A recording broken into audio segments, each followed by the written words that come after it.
Bienvenue sur ce live entièrement dédié donc à l'international, visiblement depuis la maison puisque nous sommes un petit peu confinés. Donc bienvenue sur ce live et puis accessoirement bienvenue chez moi du coup. Donc je suis Dounia Garbage, responsable des affaires internationales pour Y Schools et je m'occupe également donc du coup forcément de la mobilité entrante et sortante pour SCBS. Je serai accompagnée sur ce live de Aurore Nicolas, qui est une de nos étudiantes BBA3, qui revient du Vietnam, qui a connu l'épidémie du coronavirus aussi également, et donc du coup qui ne peut pas vivre, qui n'a pas pu vivre son expérience jusqu'au bout. Donc pour l'instant, je ne peux pas la joindre. Je verrai par la suite si je peux. Donc, ce que je disais, c'est que je suis Dounia, je m'occupe des relations internationales.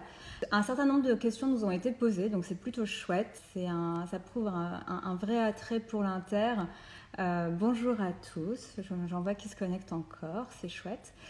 Donc un certain nombre de questions nous ont été posées et c'est plutôt cool de voir un tel attrait pour l'international. Donc du coup je vais essayer de m'organiser pour pas trop répondre aux questions dans le désordre et essayer d'organiser mon propos. On a eu des questions de la part d'étudiants qui sont en France et qui sont intéressés de rejoindre notre école SCBS pour la rentrée prochaine. On a eu également des questions d'étudiants à l'international qui sont également intéressés de rejoindre SCBS. Donc bienvenue à vous aussi parce que j'ai cru comprendre que vous étiez pas mal mobilisés en Côte d'Ivoire et au Cameroun notamment, donc bienvenue à vous. Et puis une autre série de questions plutôt d'étudiants de SCBS, qui sont déjà donc dans l'école et qui partent bientôt à l'international. Qui se posent un certain nombre de questions étant donné le contexte actuel. Je vais poursuivre du coup sur une petite présentation de l'équipe des affaires internationales de Y Schools. Dans mon équipe, j'ai Stéphanie qui s'occupe de la promotion de nos programmes à l'international, qui est arrivée récemment, et puis Siska qui épaule l'équipe sur de nombreux sujets, notamment sur la promotion. Voilà, donc notre rôle en fait est multiple dans la mesure où on essaye d'accompagner les étudiants au mieux dans leur préparation au départ à l'international. Donc ça, c'est vraiment le rôle de l'équipe mobilité. Et puis, on essaye également de faire la promotion de tous les BS, de réussir à les faire venir chez nous. Donc, c'est vrai que ce sont deux volets un peu différents, mais en même temps, on s'occupe des deux. Et donc, du coup, c'est ce qui fait que c'est un pôle assez riche. Au niveau donc de l'équipe internationale, au niveau de la mobilité. Donc, l'équipe gère un portefeuille d'environ 150 partenaires pour SCBS. Donc, répartis vraiment partout dans le monde, des partenariats en Europe, beaucoup dans le cadre d'Erasmus, mais également en Asie, en Amérique latine, au Maghreb, Océanie. On a environ une quarantaine de partenariats de coopération qui sont double diplômantes. Donc double diplôme signifie qu'en gros, quand vous êtes diplômé d'SCBS, vous avez à la fois le diplôme d'SCBS, du programme que vous avez suivi, et celui du partenaire. Donc du coup, je parlais de l'équipe internationale donc, qui s'occupe de gérer notre portefeuille de partenaires aujourd'hui. Donc au-delà du portefeuille de partenaires, son objectif en fait, c'est vraiment d'essayer d'accompagner les étudiants internationaux, en tout cas qui veulent partir à l'international, au mieux dans leur démarche de préparation au départ. C'est important parce que vous avez en tout cas la possibilité de partir à l'étranger dans chacun des programmes d'SCBS, que ce soit sur le PGE, le BBA, des périodes ou les BM, des périodes en tout cas de mobilité vous sont proposées pour partir à l'international, que ce soit sur de l'échange, donc coopération universitaire ou du stage. Donc c'est possible aussi de découvrir l'international via un milieu professionnel. Donc c'est complètement différent par rapport à un séjour d'échange. Mais en tout cas, ça permet effectivement de découvrir l'international. Donc c'est vrai que c'est vraiment quelque chose qui fait partie de l'ADN de l'école. On a conscience de l'importance aujourd'hui de vivre l'international et en tout cas de découvrir d'autres cultures, de façons de travailler, d'étudier. Et on sait combien c'est un atout, ça représente en tout cas une force. Et c'est vrai que c'est quelque chose en tout cas qu'on tend à encourager à SCBS. auprès de nos étudiants. On a conscience aussi de la force que ça représente quand vous recherchez un emploi après votre diplôme, d'être capable de démontrer cette flexibilité qu'on développe à l'international et les langues étrangères également aussi qu'on apprend énormément en étant à l'étranger. Donc c'est vrai que toutes ces choses-là sont fortement encouragées. C'est pour ça que l'international fait vraiment partie intégrante de chacun de nos programmes. Pour poursuivre un petit peu sur le rôle de l'équipe internationale, donc j'expliquais un petit peu tout à l'heure que son objectif était d'accompagner les étudiants dans leur départ à l'étranger. Donc ça passe par toutes sortes de choses, c'est vraiment très variable. Bien sûr, on est là pour, en tout cas, expliquer à chaque étudiant quels sont nos partenaires, quelles sont leurs spécificités, leur spécialisation, donc d'un point de vue académique, mais en tout cas, préparer un départ à l'étranger, c'est pas forcément que de l'académique, il y a aussi beaucoup d'affect, beaucoup, en tout cas, de facteurs qui ne sont pas forcément liés à l'université par rapport à ça. Pour ce qui est donc des départs à l'étranger. Partir à l'étranger, c'était pas simplement choisir une université. On a tendance à accompagner beaucoup d'étudiants qui nous expliquent ah c'est sympa, j'irai bien à Dubaï parce que c'est quand même cool, j'irai bien en Afrique du Sud parce que c'est quand même ça a l'air sympa. Et puis j'ai entendu par les copains que c'était cool. Et il y a des destinations qui sont à la mode. D'une année sur l'autre, on voit que les modes évoluent et que c'est assez fluctuant. Et en fait, ce qu'on essaye de vous expliquer, c'est que la mode ne convient pas forcément à tout le monde. Donc, l'important, c'est vous et ce que vous aimez, ce que vous êtes capable de supporter aussi, de tolérer. C'est ce qui importe. Donc, on essaye de vous coacher. Voilà, c'est le rôle de l'équipe mobilité à l'international. C'est vraiment de vous accompagner dans vos choix de destination et puis d'être derrière vous pour que vous fassiez en tout cas le choix qui vous sied le mieux. Parce que, voilà, tout le monde ne peut pas aller en Inde, l'Amérique latine, c'est pas fait pour tout le monde non plus. Donc l'idée, c'est vraiment d'être lucide par rapport à ce qu'on veut faire, ce qu'on souhaite faire, et puis à ce qu'on est capable aussi de supporter. Petite anecdote, j'ai souvenir d'un étudiant qui venait de Côte d'Ivoire il y a 3 ans et qui voulait aller en Suède parce que ça avait l'air sympa. Mais bon, voilà, on lui explique que la Côte d'Ivoire, il a connu que le soleil et beaucoup de soleil et beaucoup de chaleur. Et qu'en Suède, soudainement, c'est un peu moins le cas. Donc voilà, les informations concernant les départs à l'étranger, en tout cas, n'ont pas que pour aspect l'académique et la pédagogie.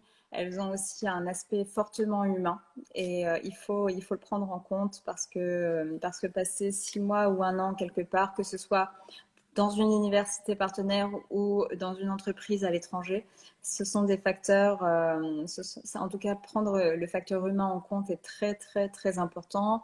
L'international est fait pour apprendre à vous connaître, mais c'est vrai que avant de partir, avoir conscience de choses et être lucide sur certains aspects, c'est important. Voilà, aller en Inde en se disant c'est cool, il y a un côté un peu route, c'est sympa et oui, c'est sûr, mais en même temps, faut aussi être en mesure d'accepter, de comprendre et puis de tolérer certaines choses. Et c'est pas facile pour tout le monde. Donc du coup, l'important c'est vraiment en tout cas pour l'équipe de la mobilité, c'est d'essayer vraiment de vous accompagner vers un choix qui soit naturel pour vous. Également j'ai eu des questions par rapport à l'accompagnement financier. On a conscience effectivement que partir à l'international, ça représente un coût et un coût qui n'est pas négligeable. Donc, c'est vrai. Alors, en Europe, la question se pose beaucoup moins puisque que ce soit pour des stages ou pour des échanges universitaires, Erasmus accompagne les étudiants qui souhaitent faire des périodes de mobilité à l'étranger, accompagne ces étudiants-là avec une bourse.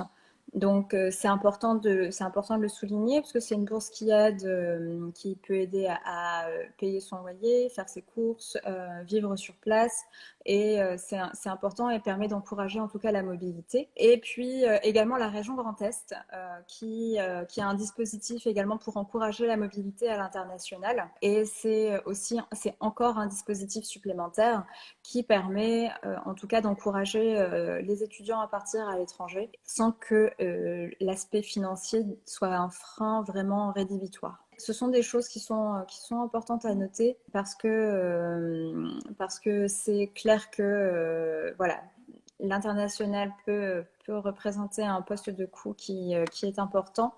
Et en même temps, il s'agit aussi de vous permettre de vivre une expérience qui est souvent unique, qui transforme, en tout cas, c'est le retour qu'on a de la plupart de nos étudiants, c'est une expérience qui transforme énormément, qui fait grandir très rapidement. Et donc, du coup, c'est aussi pour ça qu'on l'encourage et qu'on ne souhaite pas que l'aspect financier soit un facteur, en tout cas handicapant. Pendant votre séjour, en tout cas, alors, je finis sur la préparation au départ.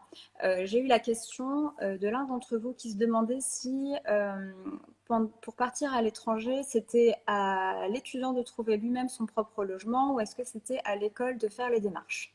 Alors, l'école fait déjà pas mal de démarches puisque c'est l'école qui vous inscrit déjà chez le partenaire. Ce n'est pas forcément le cas de toutes les écoles. Du coup, c'est vrai que nous, en tout cas, on prend le parti au niveau d'SCBS de vous inscrire. Les logements font souvent partie du package proposé par les partenaires. Donc, les logements en résidence sur le campus font partie des choses qui sont proposées. Donc, au moment où vous vous inscrivez, on vous demande en fait votre accord. Est-ce que vous souhaitez profiter des chambres en résidence proposées par l'université partenaire ou est-ce que vous souhaitez plutôt chercher un logement par vous-même? On n'a pas forcément des étudiants qui souhaitent passer par le partenaire parce que les chambres en résidence n'offrent pas forcément un standing très très élevé et certains préfèrent chercher des logements par eux-mêmes, voilà, pour avoir le choix et en tout cas se garantir un certain niveau de qualité dans leur logement. Donc les deux possibilités existent. En tout cas, nous on vous offre la possibilité de pouvoir choisir le logement via la résidence que les partenaires, en tout cas les places que les partenaires nous laissent pour vous, qui fait que ça facilite très, très largement votre recherche de logement puisque vous n'avez pas à vous en préoccuper du tout. Donc ce qui se passe, c'est que ce qu'on appelle un buddy à l'international, donc c'est un espèce de parrain qui vient vous chercher à l'aéroport et qui s'occupe de vous jusqu'au début de vos cours pour vous permettre de vous lancer, qui vous accompagne à votre logement. En tout cas, cet étudiant-là vous aide et vous accompagne tout au long de ce processus. Donc, les logements, oui. Mais en tout cas, on ne vous impose rien. Vous avez le choix aussi de le trouver par vous-même si vous le souhaitez. En revanche, il est vrai que la plupart des étudiants choisissent plutôt des logements en résidence, tout du moins le temps de s'acclimater un petit peu à leur nouvelle vie dans un nouveau pays, dans une nouvelle ville, une nouvelle université avec un tout nouvel environnement. Et éventuellement, pour ceux qui restent une année, peuvent, au bout de 6 mois, chercher plutôt se sont fait des copains, ont découvert autre chose et recherchent plutôt des colocations qui sont en dehors du campus. Voilà. Mais en tout cas, sachez que ces possibilités-là existent. Voilà. Donc, on a une petite remarque très sympathique. Les Vosges, c'est déjà une préparation à l'international. Visiblement, il y a un peu de vrai. J'ai également eu la question, est-ce qu'il y a un niveau d'anglais exigé pour partir à l'étranger? Alors, tout dépend des universités partenaires. Et si vous voulez plus d'informations, n'hésitez pas à nous contacter pour pouvoir vous renseigner plus précisément, puisque ce sont des informations qui évoluent d'une année sur l'autre et puis d'un partenaire à un autre. Certains partenaires, effectivement, exigent un niveau d'anglais pour étudier chez eux. Donc, le TOEIC plutôt en Europe, le TOEFL plutôt dans les pays anglo-saxons. Et puis, ou l'IELTS également, qui est un autre test, un autre en tout cas moyen de vérifier votre niveau de langue. Sur cet aspect-là, en tout cas, on essaye de vous prévenir suffisamment longtemps à l'avance pour que vous puissiez vous y préparer, passer le test, et puis qu'au moment où vous préparez vos vœux, vous ayez toutes les clés en main, en tout cas, vous ayez cette possibilité-là de pouvoir choisir toutes les universités qui vous intéressent parce que vous aurez obtenu le niveau de langue nécessaire pour pouvoir étudier dans ces universités. Donc, elle le demande, c'est pas forcément pour être, c'est à la fois une façon de sélectionner, c'est clair, mais c'est aussi une façon de pas pénaliser les étudiants dont le niveau d'anglais serait pas forcément très fort et de pas les mettre en échec, puisque dans de nombreux pays, je pense aux pays scandinaves ou Amérique du Nord, pour suivre les cours, c'est vrai qu'il faut avoir un niveau d'anglais qui ne soit pas fragile pour pas être mis en échec. J'ai également eu une question par rapport aux à la langue de cours dispensée. Donc, du coup, tout dépend là encore des partenaires que vous choisissez et du programme que vous choisissez. Alors, la question n'était pas forcément précisée, mais du coup, je vais répondre dans les deux cas de figure possibles. Que ce soit pour le BBA ou le PGE, la langue de cours, sur le BBA, vous avez la possibilité de choisir votre langue de cours en première année, donc anglais ou français, même quand vous choisissez le parcours français, vous avez déjà un nombre de cours en anglais qui est significatif, puisque ce programme a pour vocation à être tourné vers l'international et à vous former, en tout cas au niveau des langues. Et pour le PGE, il est assez vrai que sur les deuxième et troisième années du programme Grande École, une grande partie des cours s'effectue en anglais. Donc ça, c'est important pour nous parce qu'on a conscience que ça nécessite que vous ayez un niveau d'anglais qui soit intéressant.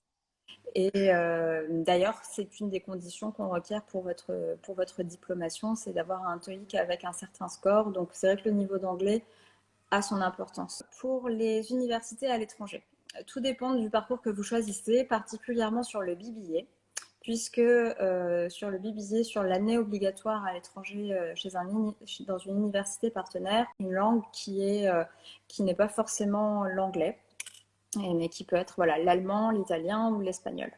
Et nombre d'étudiants ne choisissent pas forcément l'anglais. Mais quoi qu'il en soit, c'est vraiment un atout puisque les cours suivis à 3 sont pour grande partie, voire entièrement en anglais, ce qui fait que en sortant de votre cursus, vous avez un niveau de langue qui est quand même très intéressant puisque vous pouvez avoir la possibilité, en tout cas, d'apprendre à parler 3 langues différentes en l'espace de 4 ans.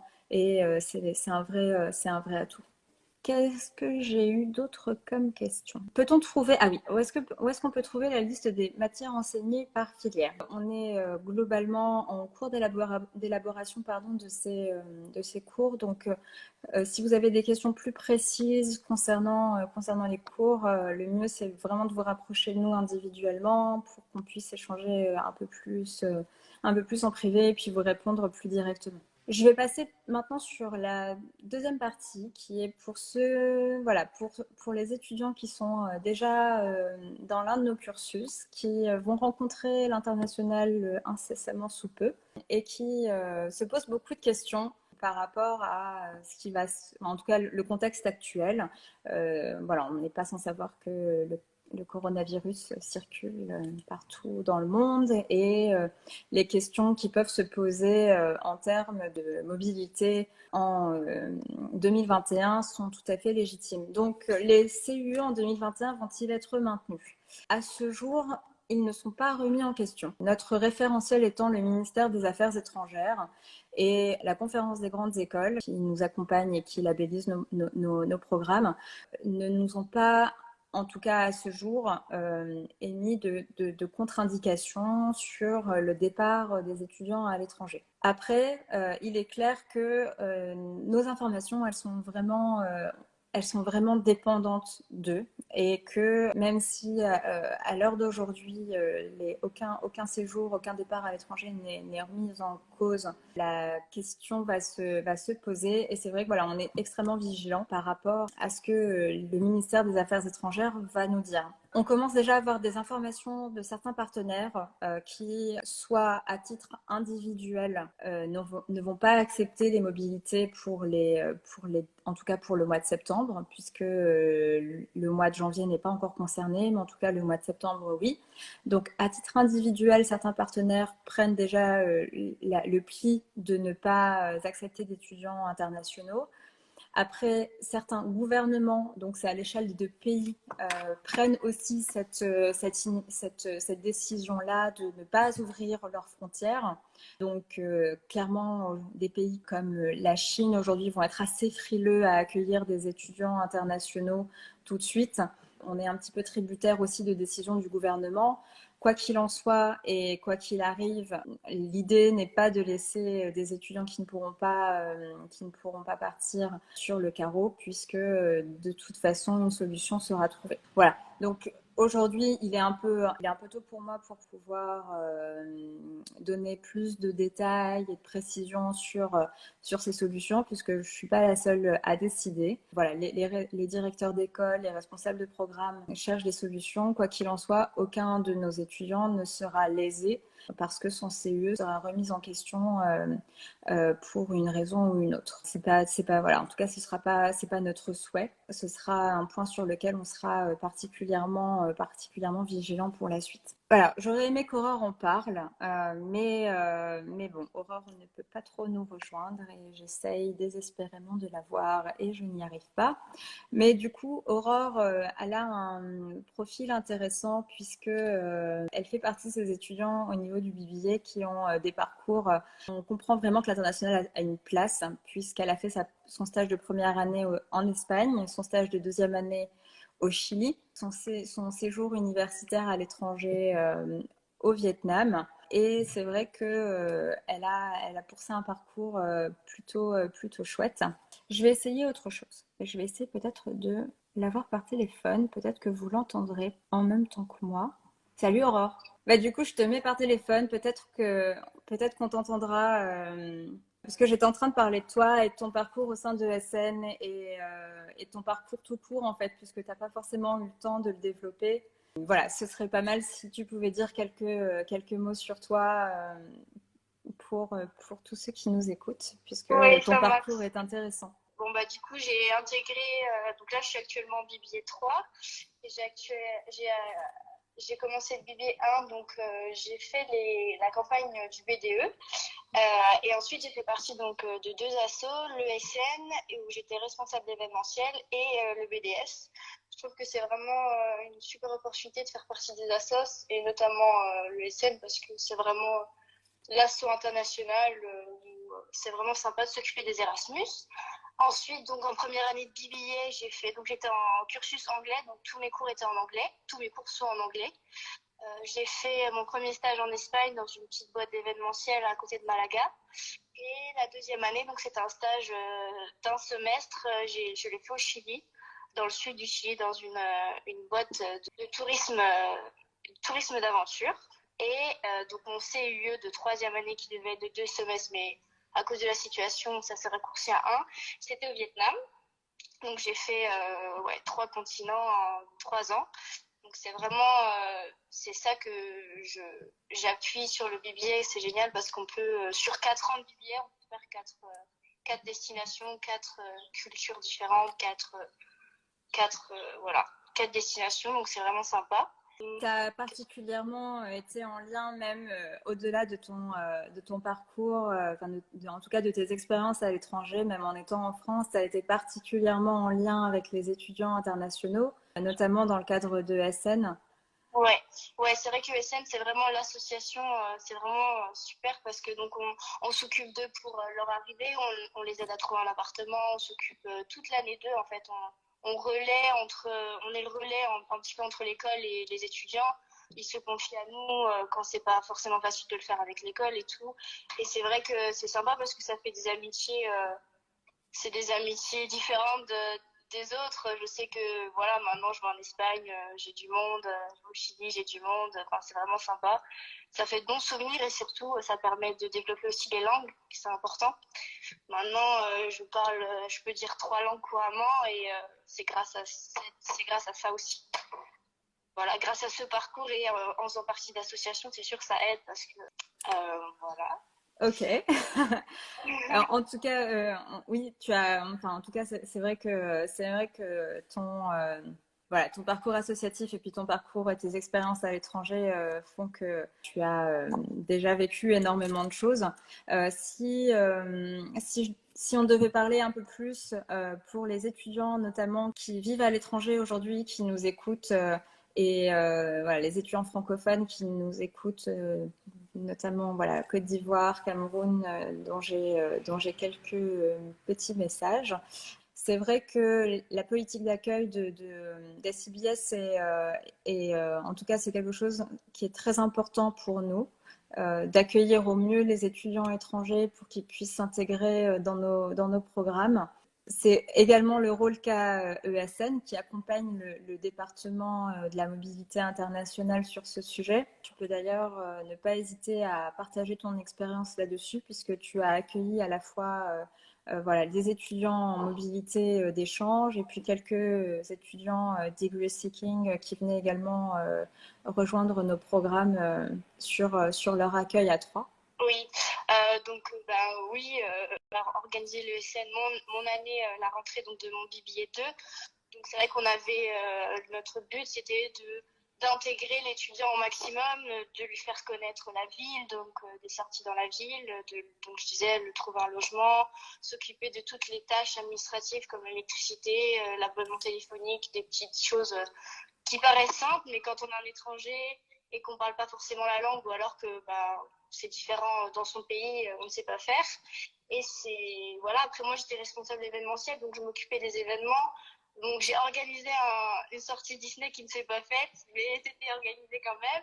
Et j'ai fait beaucoup donc de soirées, c'était beaucoup de rassemblements, d'after work dans l'école, parce que l'école c'est vrai que c'est sympa pour faire des petits événements et des soirées où ça permet à tous les étudiants de se rencontrer, de se connaître et de créer des amitiés.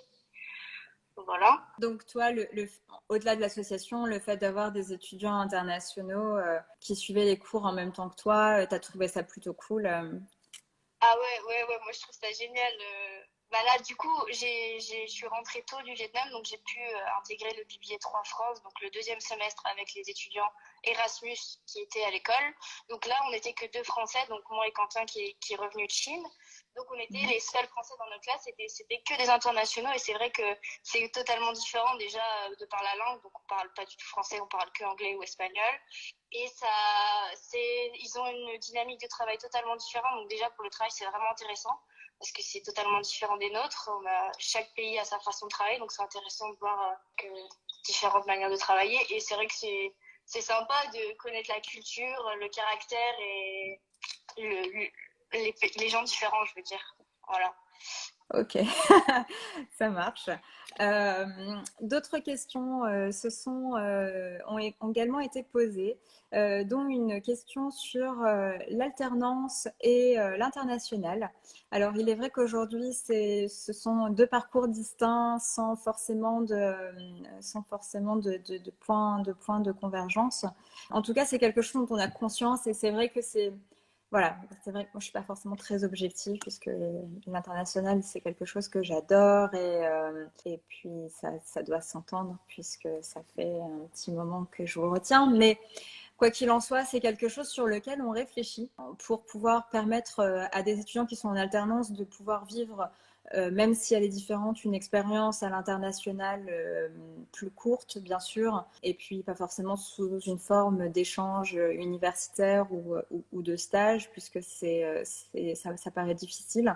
Mais d'autres formes, en tout cas d'autres formes d'immersion existent, qu'elles soient internes au sein de l'école, donc en faisant venir des chercheurs étrangers, en faisant venir voilà, des étudiants étrangers, mais aussi en vous envoyant sur des périodes plus courtes, 1 semaine, 10 jours, sur des learning expeditions, des study tours dans des pays chez nos partenaires ou dans d'autres contextes qui permettraient en tout cas de vous donner un petit peu d'international, même si ce n'est que pour un court moment. J'étais en train de regarder s'il me restait d'autres questions. Ah oui, la deadline d'inscription. Alors, on a eu la question d'un étudiant international intéressé pour venir étudier chez nous au semestre prochain en tant qu'étudiant d'échange, qui se demandait si notre deadline d'inscription était toujours maintenue au 15 mai. Non, elle va être légèrement décalée jusqu'à fin mai. pour pouvoir vous laisser un peu le temps et puis nous laisser aussi nous un peu de temps pour pouvoir s'organiser pour la rentrée prochaine. Voilà, mais en tout cas qu'il en soit, vous aurez de l'information dès qu'on aura acté quelque chose et votre université, notre partenaire, aura également l'information à ce moment-là. Aurore, je ne sais pas si tu voulais ajouter quelque chose, si tu pensais à d'autres points que je n'aurais pas évoqués. Alors, j'ai pas suivi tout le long puisque j'essaie de me connecter, mais vous avez parlé des bourses, Je sais que donc moi j'ai bénéficié en troisième année là d'une bourse pour enfin il y a beaucoup d'aides qui nous aident à aller à l'international parce que c'est vrai que financièrement c'est pas forcément facile pour tout le monde. Donc c'est vrai que le Grand Est et les bourses Erasmus sont là pour nous aider. Pour les futurs étudiants qui seraient intéressés, je dirais que moi personnellement j'ai choisi BBA et cette école car ce que je voulais, c'était voyager, découvrir beaucoup de pays différents, des manières de travailler, etc. différentes. Et c'est vrai que le BBA en 4 ans nous permet de faire, de exactement le faire. Et bon, l'idée, c'était de faire le CUE d'un an, mais bon, malheureusement, ça s'est écourté, c'est comme ça, mais c'était l'idée. Et après, l'école, le campus et l'aspect international est vraiment intéressant. Voilà, je crois que c'est tout. Tu crois que tu as fait le tour? Eh bien, écoute, dans ce cas, on va peut-être du coup s'arrêter là pour aujourd'hui. Merci de nous avoir rejoints pour ce live dédié à l'international organisé par l'équipe com de CBS. Donc, très chouette d'avoir fait ça. Merci à toi aussi, Aurore, d'avoir pu te rendre disponible pour nous parler un petit peu de ton parcours et puis nous faire un peu rêver d'international. N'hésitez pas si vous avez des questions à nous solliciter. Pour nos étudiants, en tout cas futurs étudiants qui se trouvent actuellement à l'étranger, notamment sur l'Asie ou bien la Côte d'Ivoire ou le Cameroun, nous avons des bureaux qui sont installés sur place et qui sont là à votre disposition pour répondre à toutes vos questions.